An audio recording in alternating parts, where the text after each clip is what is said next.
Okay, take 2. Bakit hindi yata nagpe-play? Nagpe-play na. Ayun, ayun, ay. Hi, good evening everyone, Ma'am Shibeshi.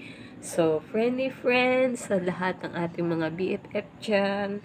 So, ang inyong Madam X ay ngongongongor, kasi alam naman natin, usong-uso ngayon ng flu guys ha.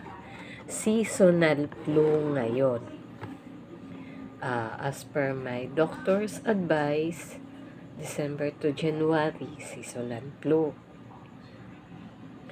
So, sinasabi ko po ito kasi 'di ba, nakita naman natin sa news, sobrang nagpanik yata yung ibang tao na may sakit or baka nga yung iba walang sakit, tas nakipanik buying lang ng gamot So, dun sa mga wala pong mabili ng mga ah, para sa ubo, sipon, ganyan, meron naman pong ina-advise ang ating mga doktor na pwedeng mga home remedy na herbal, pero yung iba, hindi herbal,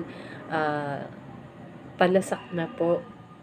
Palasak, ibig sabihin, common, parang alam na ng iba yung sa calamansi juice, di ba?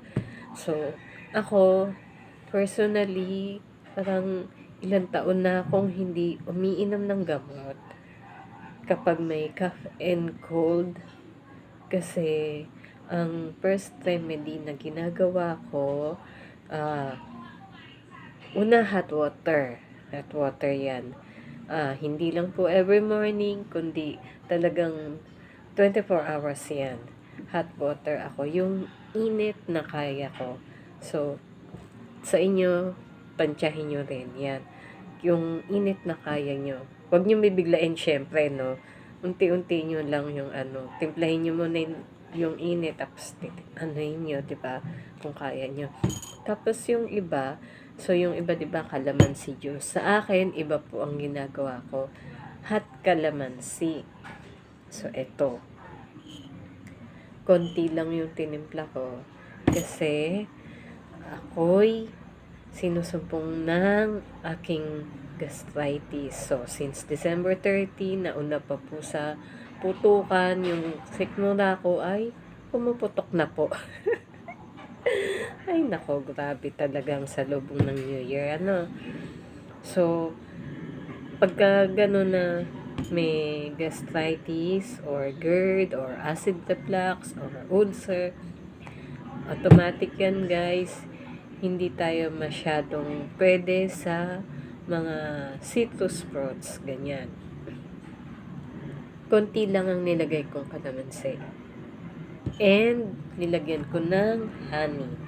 So, ganun ako kapag merong ubo. Nabasa ko kay Google, ganyan. Tapos, search yung sa YouTube kung para mas convince kayo. Search din kayo sa Google, sa YouTube.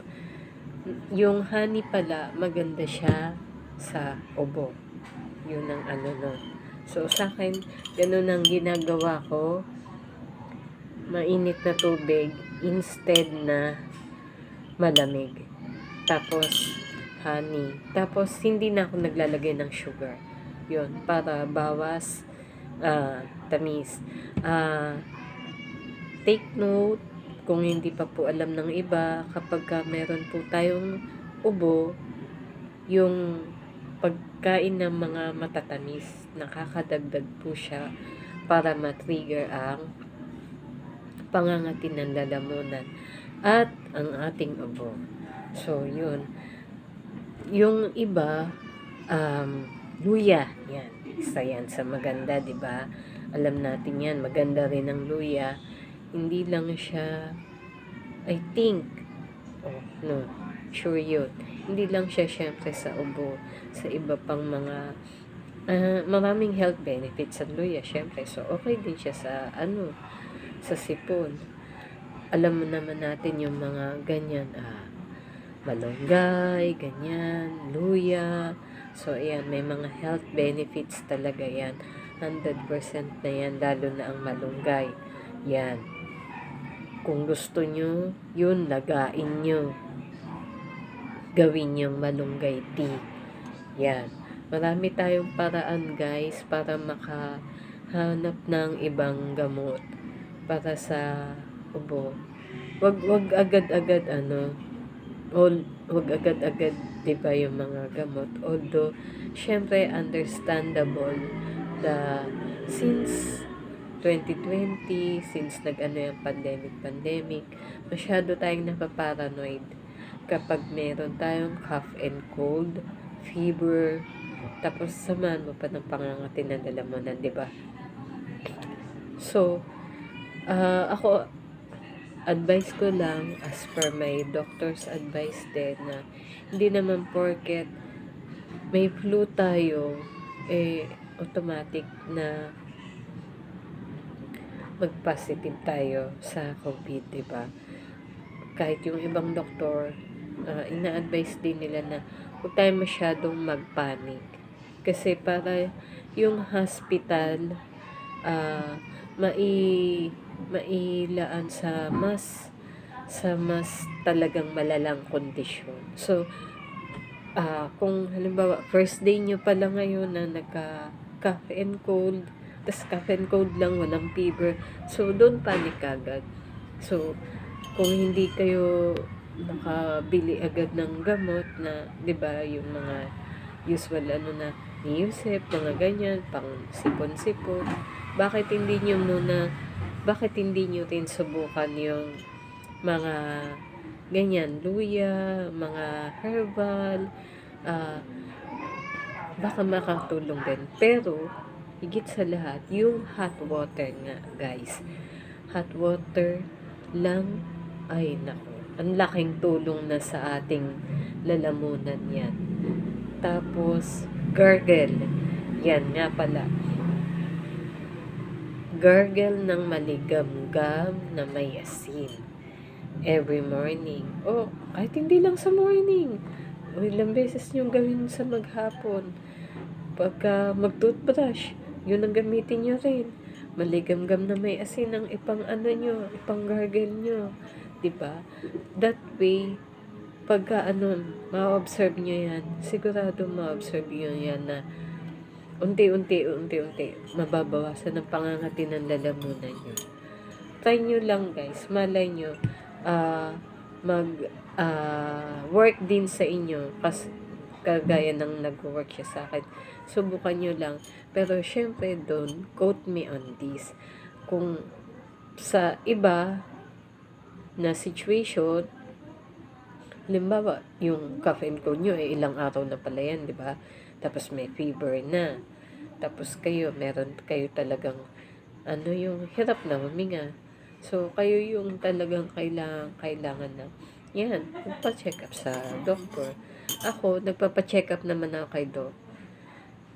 Shout out syempre sa aking dearest beloved, Dr. Rolando De Leon ng Metro Specialist Diagnostic. MSDS na lang ulit, Doc.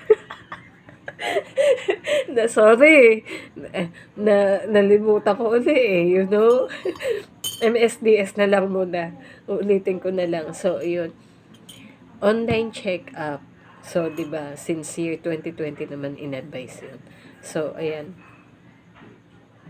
Kung hindi makakaano sa mga hospital, clinic, so, try nyo sa mga doktor nyo na kung dati na kayo may doktor, online check-up, makakatulong naman, laki may tutulong. So, ito guys, yung init na kaya ko.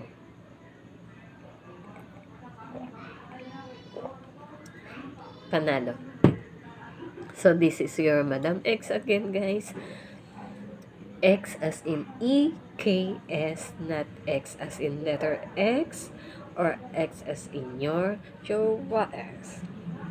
Please like, share, comment, subscribe to my YouTube channel, Eden Sardenia, Madam X. So, sana may naitulong ito, makatulong, sana yung ibang makapanood, malay nyo, diba, na timing, kayo pala yung nangangailangang makapanood ng video na ito. Bye!